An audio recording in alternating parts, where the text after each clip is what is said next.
Déjà, et tu ne fais pas dans ça. Je ne vais pas donner le nom, je n'ai donné le nom de aucune personne, mais je vais juste te dire. Le ministre qui gère les petites filles, il aime les petites filles, il aime quand les petites filles ont les nattes avec les gros seins. Ce n'est pas moi qui t'ai donné le cas pour là-bas. Jessica, pourquoi tu mens? Tu fais dans ça, pourquoi tu veux faire semblant? Ma chérie, tu veux m'afficher, je vais t'afficher. On va s'afficher et ça va arriver où ça va arriver. Je ne fais pas dans ça. Je ne fais pas dans ça. Moi, je ne fais pas dans ça. Tu fais quoi dans les hôtels avec moi, Mary? Tu fais quoi dans les hôtels avec moi? Au cas hôtel, on a logé au cas hôtel. Tu faisais quoi là-bas? Attends, ne prononcez pas les noms des hôtels.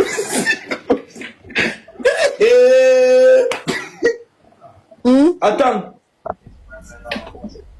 Attends, mais pourquoi? Parce que là, nous sommes là de l'année. Jessica, c'est ce que tu fais. Tu veux tout. Maintenant, regarde, fais comme si elle est naïve. Regarde, fais comme si elle est naïve. Comme si elle veut pleurer. Jessica, dis la vérité. Si tu me mens ici, mets les preuves. Ne pleure pas, ouais. Attends, donc c'est ce que tu fais. Ce sont les larmes des crocodiles parce qu'on a démasqué son secret. Tu vends. Je demande que tu fais quoi avec la lace frontale sur la tête? Enlève-moi ça, tu mets les nattes. Dis donc. Tu vas sortir demain, non? Enlève ça, tu mets les nattes. Tu peux croiser le ministre là-bas. Enlève-moi ça, mets les nattes. Pendant que les filles couvrent les ministres avec les nattes, tu es là, ici, là. Tu nous fatigues avec les laces frontales, les perruques de... Pardon, on veut le réseau. On a y a les nattes.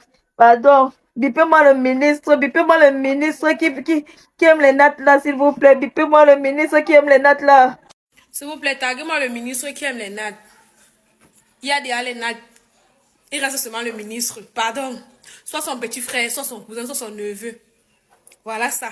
Pardon. Shalom la famille, j'espère que vous allez bien. Oui, c'est un sujet aujourd'hui qui fait l'objet de beaucoup de bruit sur la toile, sur les réseaux sociaux, sur la plateforme TikTok, exposant leur vie de vente de piment, autrement appelé la vie de prostitution, et disant comment elles sortent avec des ministres qui aiment des nattes. Alors, la raison pour laquelle j'ai décidé de partager ceci avec vous, c'est pour permettre au peuple de Dieu de comprendre les réalités de ce monde. Il y a de cela quelques jours, nous avons vu le ministre de l'administration territoriale de la nation camerounaise sortir sur les réseaux sociaux, passant un communiqué annonçant la fermeture des églises due à une affaire qui n'a même pas été éclairée au public et particulièrement à l'église. Alors disant comment une femme a tué son enfant sur instruction d'un pasteur et que cette femme a poignardé sa propre fille à 17 reprises. Et je me pose vraiment la question de savoir la véracité de cette affaire parce que je ne peux vraiment pas comprendre comment un pasteur va dire à une dame de tuer sa fille. Et non seulement ça, comment se fait-il qu'une femme doit prendre un poignard et poignarder sa fille une fois, deux fois, jusqu'à 17 fois, et qui a vraiment compté ce nombre de fois qu'elle a eu à poignarder? Est-ce qu'au premier poignard, la personne qui a eu à témoigner ces 17 coups, ces 17 poignards, n'a pas crié au secours? Je veux vraiment comprendre cette affaire. Est-ce que en poignardant, cette personne regardait comme du cinéma? Est-ce que il n'y avait pas d'entourage? Est-ce que la personne qui a été poignardée ne criait pas pour interpeller ne serait-ce que les voisins de pouvoir intervenir? Une affaire qui reste encore obscure jusqu'à nos jours. La version du pasteur n'a été cachée parce qu'ils savent définitivement que si on veut investiguer cette affaire, nous qui le savons, on comprendra qu'il y a beaucoup de choses cachées derrière ça. En fait, comme je l'ai dit dans la vidéo précédente, pour ceux qui n'ont pas encore regardé cette vidéo, allez juste regarder la vidéo précédente sur le titre de pourquoi les églises de réveil la cible. Alors vous allez comprendre ma sortie vis-à-vis de ce sujet. Parlant comment ce n'était pas sa première sortie se référant au ministre de l'administration territoriale qui à travers ce communiqué a eu à dire comment les églises catholiques étaient une référence, comment les prêtres étaient formés pendant des années, 7 ans, 9 ans, et ils étaient des prêtres et avant d'être prêtres et autres. Et présentant l'Église catholique comme étant la référence et discréditant les autres églises, en particulier les églises dites du réveil. Alors, aujourd'hui, juste après quelques jours, nous constatons que Monsieur le ministre, représentant le corps ministériel, le corps gouvernemental, on constate que dans son cercle ministériel, il y a des ministres également qui sortent avec des filles dans des hôtels, des prostituées, en d'autres termes.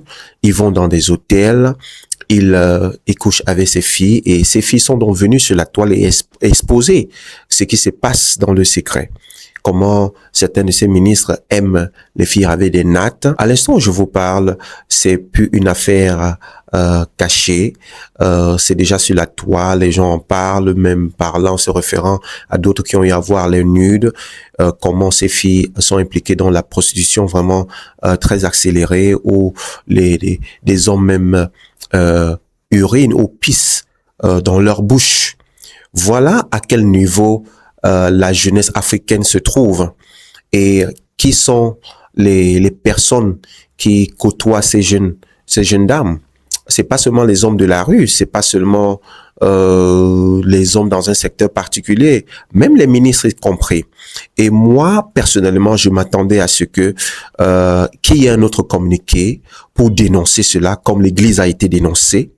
Je m'attendais à ce que le ministre de l'administration territoriale puisse faire son communiqué en fustigeant véritablement cette vie, en ramenant à l'ordre ces ministres qui sont impliqués dans ces actes avec ces jeunes femmes dans les hôtels, parce que ça n'honore pas la nation camerounaise, ou ça n'honore pas les mœurs africaines.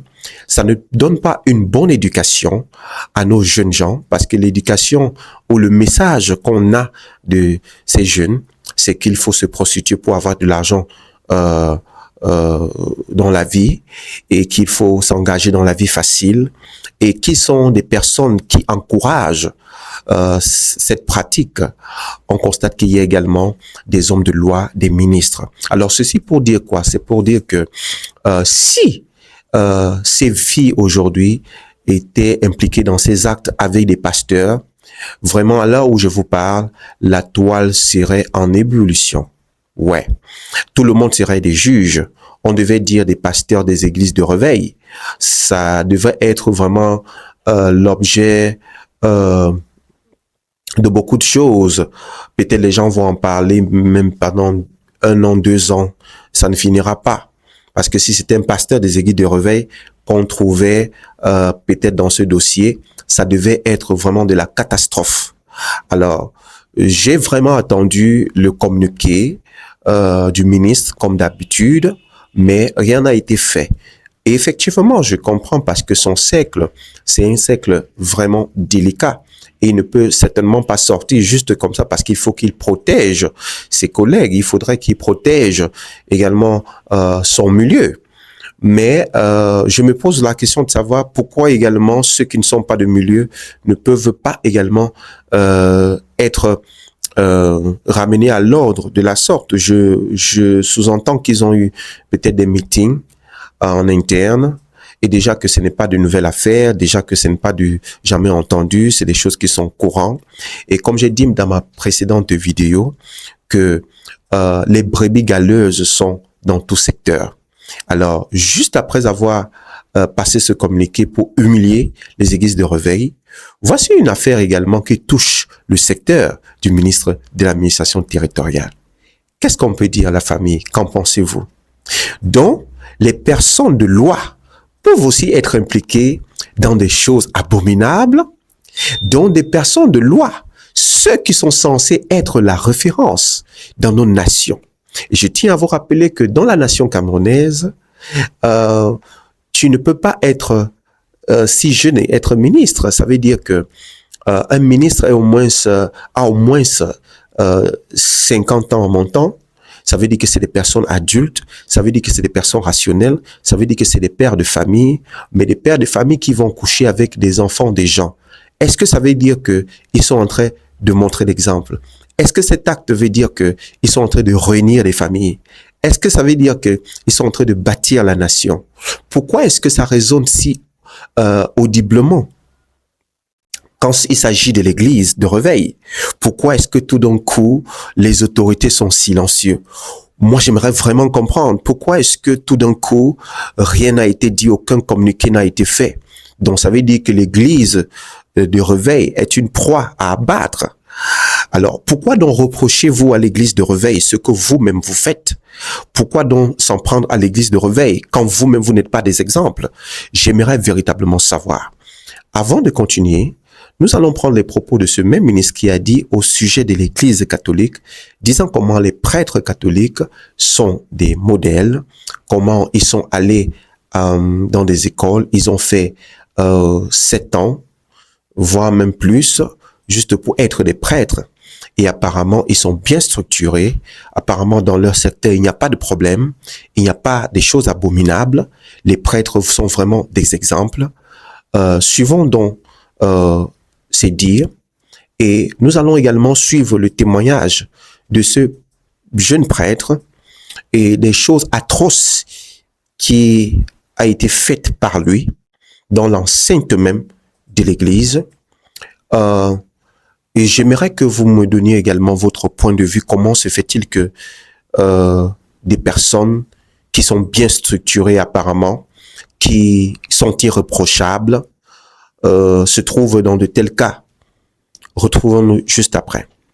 Nous avons fermé depuis 1 an et demi environ 1400 églises de réveil qui sont gérées par des brigands, des bandits, qui ont brisé des familles, brisé des foyers, raconté des mensonges, détruit les familles avec la manipulation, qui ont monté les parents contre les enfants, monté les enfants contre les parents, monté même des communautés contre d'autres communautés. Activité criminelle qui défait la communauté. Vous savez, quand on voit les images d'un enfant de 11 ans qui a reçu, qui a été poignardé, combien? 17 fois. 17 fois. Un enfant de... Est-ce que vous pouvez même imaginer la douleur? Et qu'en fin de compte, on dit que c'est sur le label d'une église. Je ne le dis pas parce que je suis chrétien catholique. Mais vous savez bien que pour être prêtre, il s'est formé 5 ans ici, 8 ans là-bas, 10 ans, avec des procédures longues. Et puis bon. Mais si on laisse libre pour que, je ne sais pas, celui qui est menuisier, ou qui est maçon, ou qui est électricien, du jour au lendemain, devienne le pasteur d'une église. La prison à vie. C'est la peine dont a écopé un ancien prêtre catholique après qu'un jury l'a reconnu coupable d'agression sexuelle sur des femmes qui s'étaient tournées vers lui pour obtenir un accompagnement spirituel. Pendant plus d'une décennie, Odiang a opéré dans l'ombre, choisissant des victimes qui traversaient de graves crises personnelles, comme cette mère de famille en plein divorce douloureux. Lorsque son propre jeune enfant de cœur l'a surpris avec sa mère, Odiang a balayé cette trahison d'une phrase glaciale « Nous ne sommes que des hommes ». Il est allé jusqu'à détourner le sacrement du mariage, ordonnant à une autre femme vulnérable de subir des rapports douloureux avec son mari pour sauver son couple, tout en exigeant qu'elle lui en rapporte les moindres détails. Alors que les allégations commençaient à faire surface, plusieurs femmes ont brisé le silence avec des accusations similaires. Les enquêteurs ont alors lancé de longues investigations, rassemblant des témoignages et des preuves qui, selon l'accusation, révélaient un mode opératoire d'abus perpétré sous couvert de conseils religieux. En temps normal, bon nombre de ces crimes auraient été prescrits par le délai de prescription de 10 ans. Mais les procureurs du Texas ont trouvé une faille juridique cruciale, une exception légale visant les prédateurs en série. En démontrant un schéma d'abus impliquant au moins 5 victimes, l'État a pu mettre en lumière les secrets les plus anciens d'Odiang. Pour briser sa défense, l'accusation a même présenté des preuves ADN démontrant que ce prêtre, pourtant voué au célibat, avait eu des enfants avec une fidèle placée sous sa direction spirituelle. Se sentant acculé, Odiang est devenu un fugitif, fuyant vers la Floride sous une fausse identité. Il aura fallu une véritable traque menée par les US Marshals pour le localiser et le ramener dans une salle d'audience du Texas. Pendant le procès, les jurés ont entendu plusieurs victimes et examiné les preuves accablantes présentées par l'accusation. Après délibération, le jury a déclaré Odiang coupable de tous les chefs d'accusation. En 2026, un juge a condamné Anthony Odiang à la prison à perpétuité. Lors du réquisitoire, le procureur Ryan Calvert a pointé directement du doigt la table de la défense, portant l'estocade finale. Dites à cet homme assis là, d'une voix assez forte pour être entendu jusqu'à Rome, qu'il a fini. C'est fini pour lui. En raison de la lourdeur de sa peine, cet homme de 57 ans devra purger au moins 30 ans de prison avant de pouvoir simplement déposer une demande de libération conditionnelle. Un homme en qui l'on avait autrefois confiance pour guider les autres dans la foi passera désormais le reste de ses jours derrière les barreaux. Alors la famille, voilà donc le cas de ce prêtre qu'on nous fait croire aujourd'hui au sujet de l'Église catholique. Comme on dit souvent dans la rue, c'est le nom des églises de réveil qui est gâté. Et effectivement, c'est le nom de l'église de réveil qui est gâté. Mais vous n'allez jamais entendre des communiqués au sujet de telles choses. Mais quand c'est l'église de réveil, ça résonne si fort. Apparemment, les églises dites bien structurées, tel que le ministre l'a dit dans sa vidéo, disant comment les églises de réveil, les hommes de Dieu, sont ceux qui divisent des familles, sont des bandits, sont des voleurs, sont ceci, sont cela. Et apparemment, les hommes ou les prêtres catholiques sont des hommes parfaits. Il n'y a vraiment pas d'issue face à cette église, puisque c'est l'église de l'État, c'est l'église du gouvernement. Apparemment, c'est la référence. Mais comment expliquez-vous alors un prêtre qui a des enfants, qui a pris l'engagement de mener une vie de célibat, mais il a des enfants, il abuse des fidèles et couche avec des jeunes sœurs à l'église, il attriste le cœur des parents de ses enfants? Est-ce que c'est réunir la famille? Est-ce que c'est bâtir une famille? Alors, on commence à comprendre que ce que vous reprochez aux églises de réveil, ça se passe également dans votre siècle. Comme Jésus disait, que celui qui n'a pas péché jette la première pierre.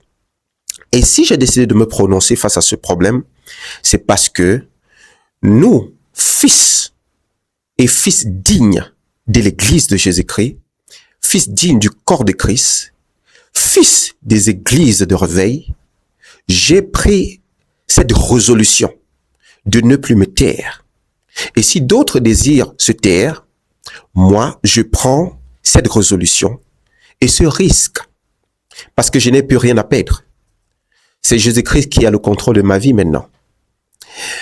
Quand on regarde aux disciples de Jésus-Christ, personne n'a été épargné des persécutions. Mais aujourd'hui, nous sommes dans un système qui travaille durement pour détruire l'œuvre de l'Église. Et nous disons non. Parce que ce que vous reprochez à l'Église, ça se passe également dans votre milieu. Les pierres que vous lancez à l'Église, dans vos familles, il y a aussi des choses néfastes. Ce que vous dites à l'Église, ou ce que vous dites contre l'Église, il y a aussi des mêmes atomes dans vos familles. Alors, personne n'est mis à l'écart, bien-aimé, personne. Nous pouvons voir clairement que ce n'est que du blablabla et que ce n'est qu'un agenda. Vous venez à l'église avec des familles qui ont des problèmes, avec des familles qui sont divisées. Vous venez à l'église avec des familles que depuis de longues dates, vous n'êtes même pas en bon terme. Et lorsque vous avez une mésentente avec votre leader ou quelqu'un dans l'église, ça devient la faute de l'église. Lorsque vous venez à l'église et que vous avez un problème particulier, vous êtes fidèle à l'église. Les hommes de Dieu prient pour vous. Ils jeûnent pour vous. Dès que vous avez la solution à votre problème, vous n'êtes plus intéressé. Si vous avez une mésentente, vous partez de l'église et vous ne voulez pas aller en paix.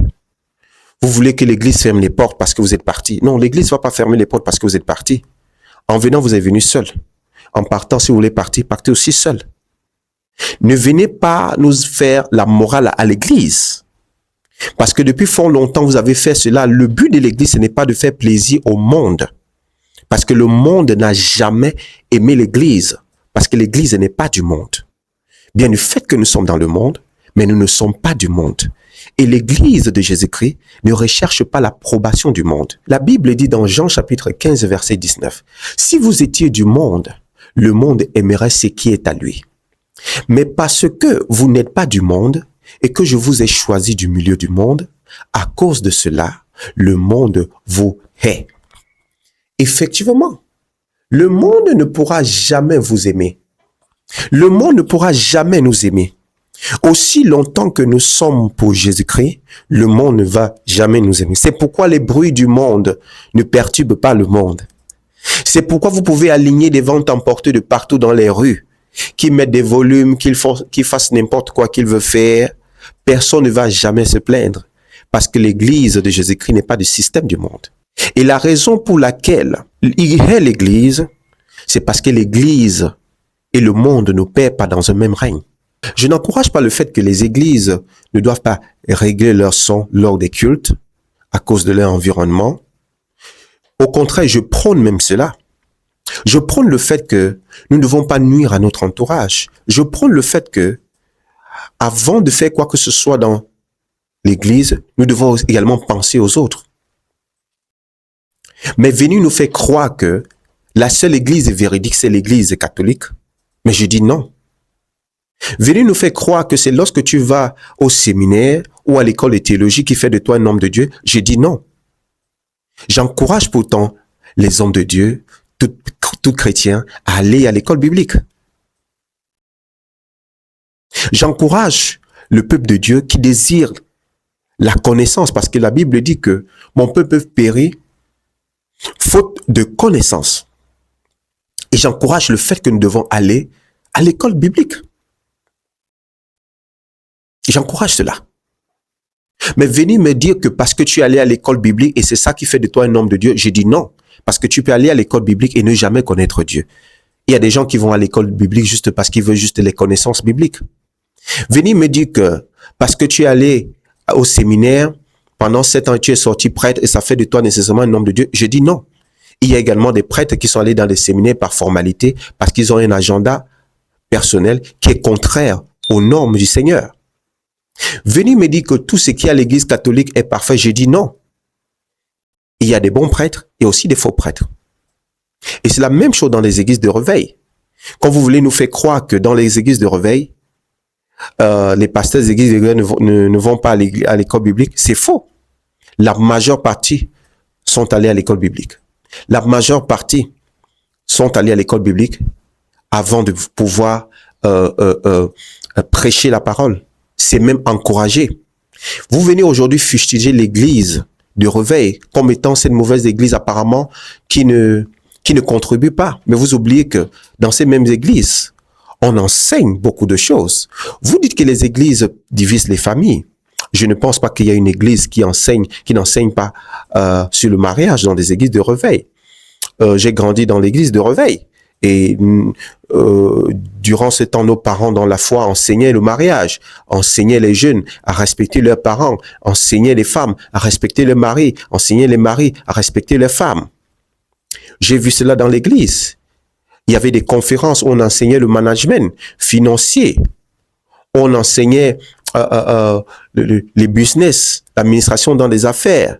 On enseignait, on exhortait, même il y avait des formations où des gens venaient de partout enseigner comment faire des métiers de plan B, si je peux dire ainsi, hormis du métier principal.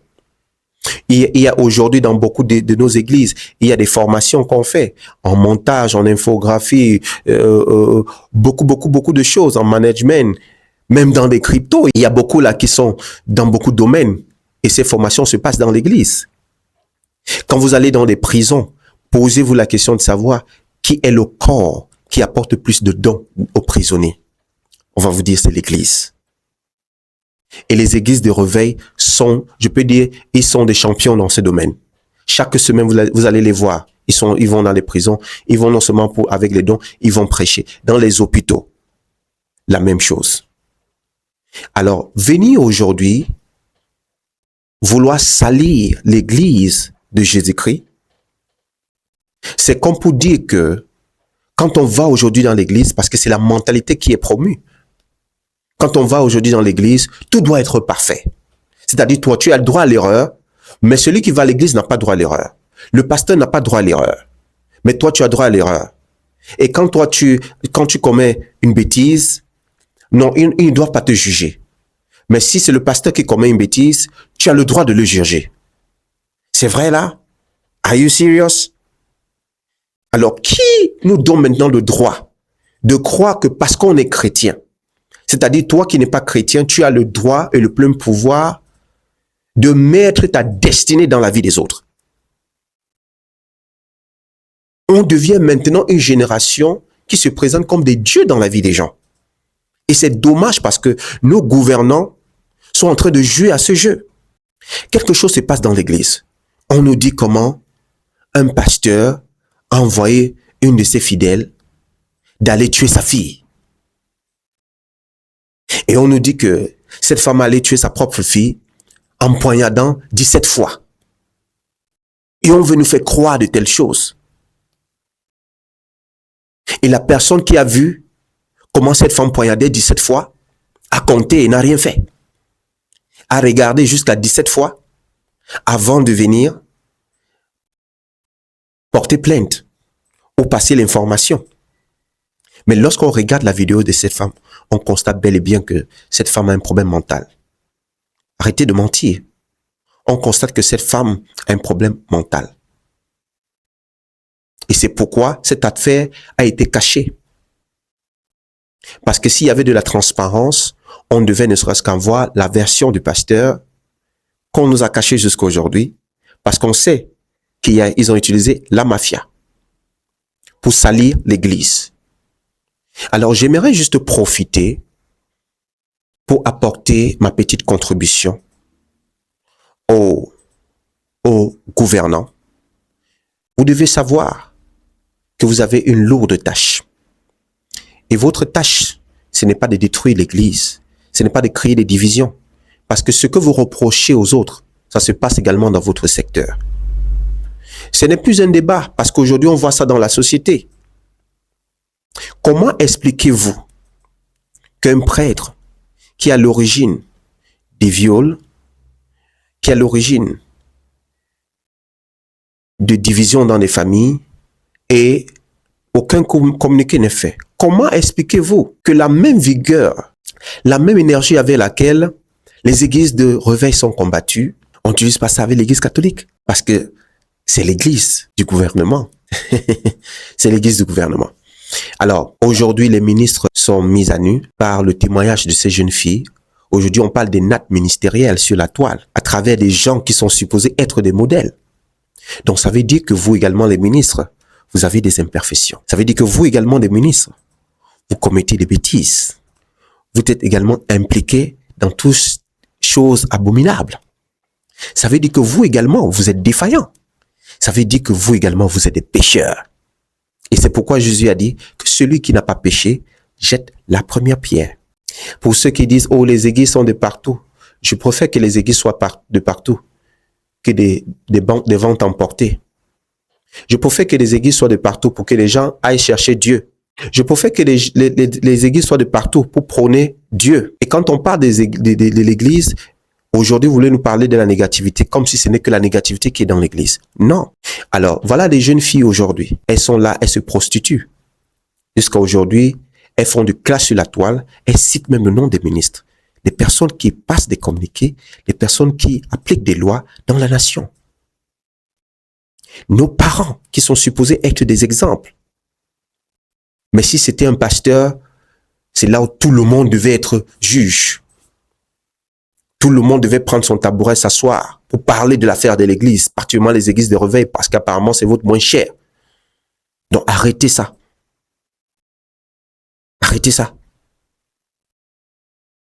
Donc si vous n'avez véritablement pas de la compassion pour le peuple de Dieu, Si vous ne voulez pas aider le peuple de Dieu dans cette œuvre, laissez tomber. Je me rappelle, durant mon parcours dans l'église, je ne peux pas compter le nombre de personnes qui sont venues à l'église, qui avaient même des maladies compliquées. La personne va à l'hôpital, on ne voit rien, mais les prières de l'église les ont aidés. Je ne peux pas compter le nombre de couples même qui étaient même stériles. D'autres que les médecins ont dit qu'ils ne vont jamais enfanter. Dieu a fait grâce par les prières de l'église. Ils ont aujourd'hui eu des enfants, par la grâce de Dieu. Je ne peux pas compter le nombre des enfants aujourd'hui qui n'excellaient même pas dans leur carrière académique, qui ont excellé. Les familles où il n'y avait pas de mariage, aujourd'hui il y a le mariage, à travers les prières de l'église. Quand peut-être quelqu'un se marie, si vous voyez parfois ce que l'église contribue, les cadeaux, les télévisions, les meubles, et les frigos, tout ça, j'ai vu ça à l'église. Vous n'allez jamais me venir parler de ça. Pourquoi? Parce que le but de l'église, ce n'est pas de faire le m'as-tu vu. Donc, apparemment, l'église aujourd'hui, ce n'est qu'une association de personnes aliénées. Mais vous ignorez qu'à l'église, il y a des intellectuels, il y a tout type de personnes, il y a des hommes d'affaires, il y a des entrepreneurs, il y a des hommes politiques que vous êtes. Ils sont à l'église également. Pourquoi? Parce que le Seigneur ouvre ses bras à tout le monde. Alors pourquoi la haine? Quel message allons-nous retenir aujourd'hui de ce que ces jeunes filles viennent aujourd'hui dire? Et je comprends maintenant pourquoi il y a du silence. Les ministres sont calmes. Mais si c'était des pasteurs, on devait déjà envoyer maintenant les hommes de loi pour intimider le peuple de Dieu, pour faire comme si on met de l'ordre. Mais alors que c'est de la mafia. Pourquoi jouer la mafia avec le peuple de Dieu? Parce que quand on combat le peuple de Dieu, on doit faire attention. Donc je profite juste pour dire au peuple de Dieu, ne vous découragez pas, prenez courage, le Seigneur est avec vous, que les bons pasteurs continuent à faire leur travail, que les brebis galeuses se répandent, et s'ils ne veulent pas se repentir, ça ne va pas empêcher l'œuvre de Dieu. J'aimerais exhorter quelqu'un en disant ne te décourage pas, n'écoute pas ce que les gens disent au sujet des églises de réveil. Cherche une bonne église, il y en a assez. Si tu ne connais pas de bonne église, envoie-moi un commentaire, je vais te diriger vers une bonne église. Il y en a assez. Le problème que nous avons, c'est que quand nous allons dans l'église, nous avons déjà une image de l'église. C'est-à-dire, tu vas dans l'église, tu penses que tout doit être parfait. L'église parfaite n'existe pas, parce que toi-même, tu n'es pas parfait. Alors, pourquoi voudrais-tu que l'église soit parfaite, alors que toi-même, tu n'es pas parfait? Lorsque tu as des mésententes, il y a des mésententes avec quelqu'un dans l'église, ou tu veux quitter l'église. Mais quand tu as des mésententes avec ton patron, tu ne dis pas que non, je ne veux plus travailler. Là où tu fréquentes, parfois il y a des enseignants qui abusent des étudiants, soit sexuellement, soit émotionnellement. Tu ne dis jamais que je vais pas aller à l'école, mais tes parents continuent de payer de la pension ou payer des études pour aller à l'école. Pourquoi donc l'église doit fermer? Parce que quelqu'un a mal se comporter, parce que quelqu'un a fauté, parce que quelqu'un a dévié. Et c'est ça que je veux comprendre. Pourquoi voulez-vous nous faire croire que c'est plus important d'aller à l'église, mais c'est plutôt important d'aller dans des hôtels, coucher avec des hommes, coucher avec des personnalités, faire des nudes, ou jusqu'à ce que les hommes puissent pisser dans la bouche des jeunes sœurs africaines. Voilà donc l'héritage, voilà ce que vous voulez. Vous voyez qu'il est grand temps de se tourner à Dieu. Parce que vous allez tout dire sur la toile, ça ne va pas changer. Et c'est pourquoi le Seigneur Jésus est important de prendre résidence dans les cœurs. Lui seul peut changer. Depuis combien d'années? Aujourd'hui, nous migrons maintenant vers une génération qui n'a plus de respect pour les aînés. Le père parle, on s'en fout. Regardez dans les pays européens, ils sont développés, mais l'Afrique est toujours en arrière à cause des religions. Mais regardez ces pays européens dont vous dites qu'ils sont développés et qui ne sont pas religieux. Alors aujourd'hui, nous voyons par exemple l'agenda des féministes qui font croire aux femmes que leur meilleur ennemi sur la terre, ce sont des hommes. Elles veulent l'égalité avec les hommes. Mais je me demande quand est-ce qu'elles vont changer également leur partie intime et avoir la partie intime des hommes. Lorsqu'il y a la guerre, ce sont les hommes qui sont envoyés. Lorsqu'il faut construire les routes, ce sont les hommes. Les infrastructures, les hommes sont à 80%, dans les entreprises sont à 80, voire même 85-80%. Pourquoi? Parce que l'homme et la femme, naturellement, c'est pas la même chose. Ils n'ont pas de mêmes forces, ils n'ont pas de mêmes énergies. Aujourd'hui, en Europe, si le parent te crie dessus, l'enfant appelle la police. Voilà ce que vous appelez développement. Aujourd'hui, en Europe, le taux de dépression est élevé. Aujourd'hui, tu envoies ton enfant à l'école, on l'apprend à changer le sexe, on dit qu'il est né dans un mauvais corps. Le mouvement transgenre a pris le dessus. Voilà donc de telles sociétés qui s'écartent des voies de Dieu. Et si maintenant les gens décident de se tourner à Dieu, d'autres disent que non, il faut fermer les églises. Ok, quel est le message de l'église? Quel est le message du christianisme? Honorez vos parents, respectez les parents, aime ton prochain comme toi-même, le pardon, la réconciliation, la prière pour les autorités, et vous pensez que ce message ne nous est pas utile dans la société, c'est capital dans le monde entier. C'est pourquoi une nation dont l'Éternel est Dieu, c'est une nation qui garde ses mœurs positives. C'est une nation qui a la crainte de Dieu. C'est une nation qui ne voit pas la dérive, et on a besoin de ces principes. La même façon dont vous critiquez l'Église, de la même façon, l'Église a besoin également du Seigneur pour mener ce combat. Donc arrêtez de croire que quand vous partez à l'église, parce que aujourd'hui les gens vont à l'église mais ils ont des coachs sur les réseaux sociaux qui les disent non, ne va pas à l'église, ton pasteur veut voler ton étoile. Bon, donc tu avais vraiment une très grande étoile et tu es venu voir le pasteur tout en te larmotant, tu avais des problèmes. Donc tu avais vraiment une étoile. Oh non, quand tu pars à l'église, c'est pour nourrir le pasteur. Ok, ne nourris plus donc le pasteur et ne viens plus donc embêter le pasteur pour la prière. Pourquoi est-ce que c'est quand ça vous cale au cou que vous êtes soumis à votre pasteur? Pourquoi est-ce que quand tout va bien, l'église n'a plus de sens pour vous? Et c'est n'est que quand tout va mal que vous cherchez la voie de l'église. Donc on a maintenant une génération de personnes qui viennent utiliser l'église.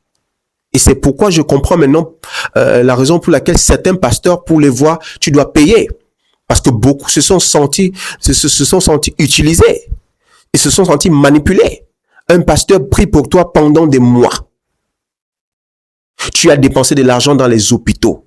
Tu ne pouvais pas dormir. Tu avais des présences qui te suivaient. Le pasteur a prié pour toi, il a jeûné pour toi. Tu n'as jamais pris même 500 pour soutenir l'œuvre de Dieu.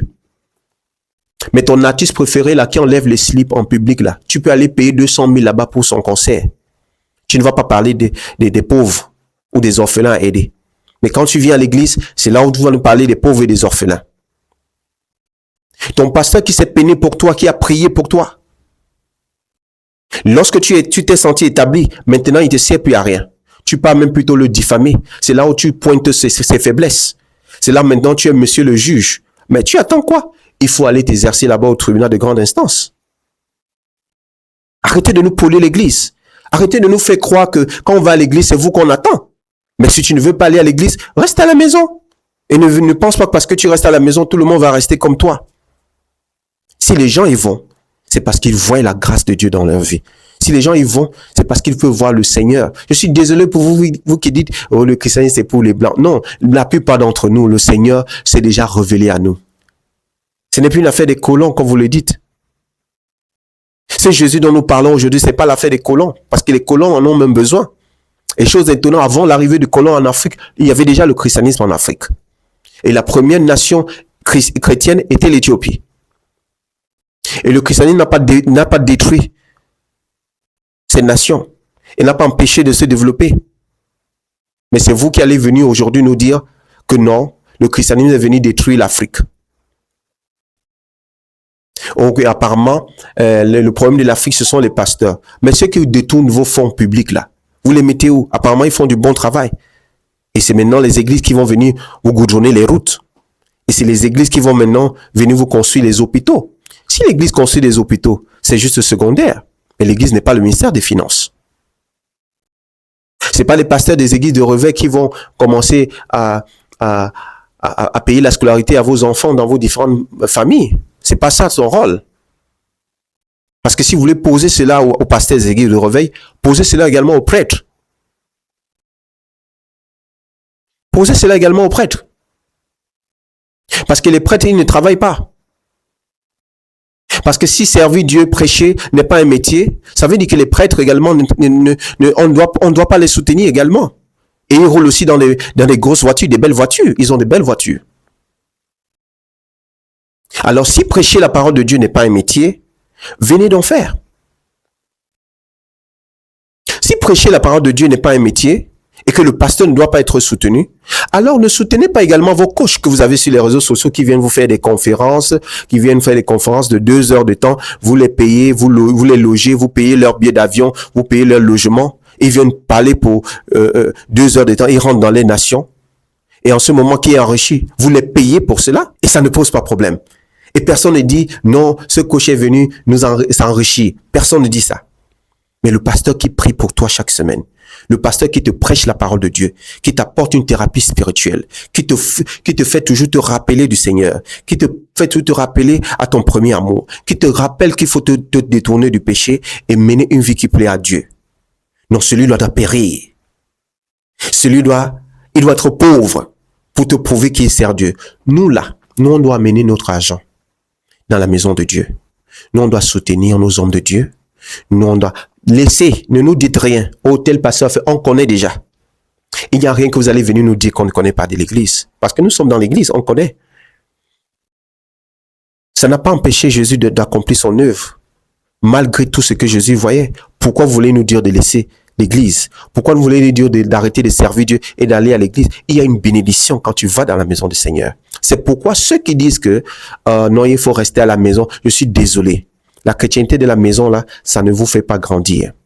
Si tu es resté à la maison, tu as décidé de rester à la maison pendant un certain temps, ça se comprend. Si tu as eu à traverser certains problèmes dans ta foi chrétienne, ou peut-être tu as été abusé par certains leaders, je comprends. Si peut-être tu as été blessé au point que aller à l'église, ça te paraît vraiment un peu difficile, je te comprends.